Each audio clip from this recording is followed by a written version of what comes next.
What's up everyone, John Rettinger from Techno Buffalo here, and I want to give you a short overview of some of the new features found on iPhone and iPod Touch OS 3.1. So let me first show you that I am indeed running 3.1. Go into General, About, and you can see right down there running version 3.1. So the biggest change, and really one of the only changes that you're going to see on your iPhone directly, is in the App Store. So let me open this up.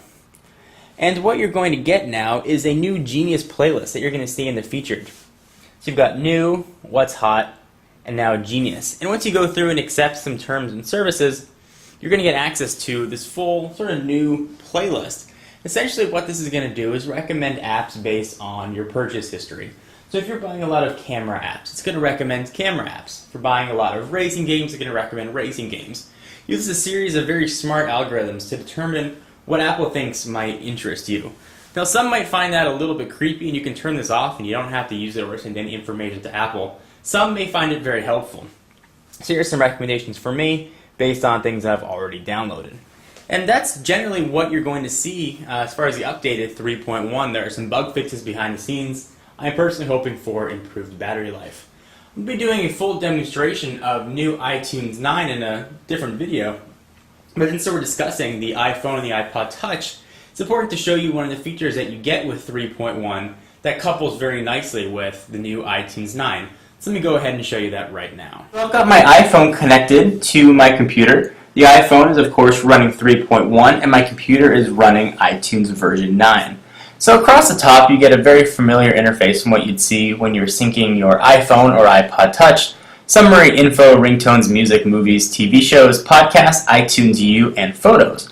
One of the new things now under applications that you can see right here is you get a graphical representation of your iPhone or iPod Touch home screen with full app management. So let's say I want to move an icon. I can just grab it with my mouse, and that ripple effect is just coming from my screen capture program. I can go ahead and drag it anywhere I want.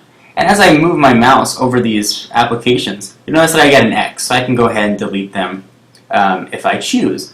And you get the same representation for each of your home screens. So I've got 4 right here. If I go ahead and click 2, I can manage all the applications on this screen, and the same thing for 3, which really does, I think, come in nice and handy. Now in addition, you also get app management here on the left-hand side. You can choose what applications are going to sync and where they're going to show up on your phone.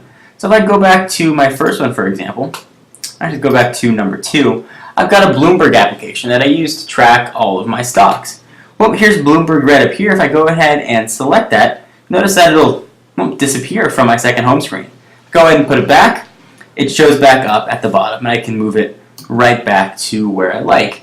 So a lot of times if you go and download applications, maybe you're downloading a ton of free ones, you might not always want them on your iPhone or iPod Touch. So now you can determine which ones show up, when and where they're going to show up. And this will be true with any applications that you downloaded, whether you paid for them or whether or not they were free. As long as you kept them on your computer, they will always be there. And will automatically transfer to your computer when you sync your iPhone. So no need to worry about things not being there or saying, you know, I didn't buy applications on my computer. How am I going to get them on my iPhone or iPod Touch? No need for concern.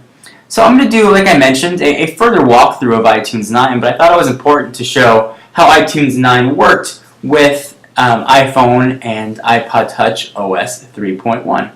For exclusive content, guys, be sure to check me out on Twitter, twitter.com/John4Lakers. And to learn more about Techno Buffalo, check out technobuffalo.com. See you in the next video. Bye-bye.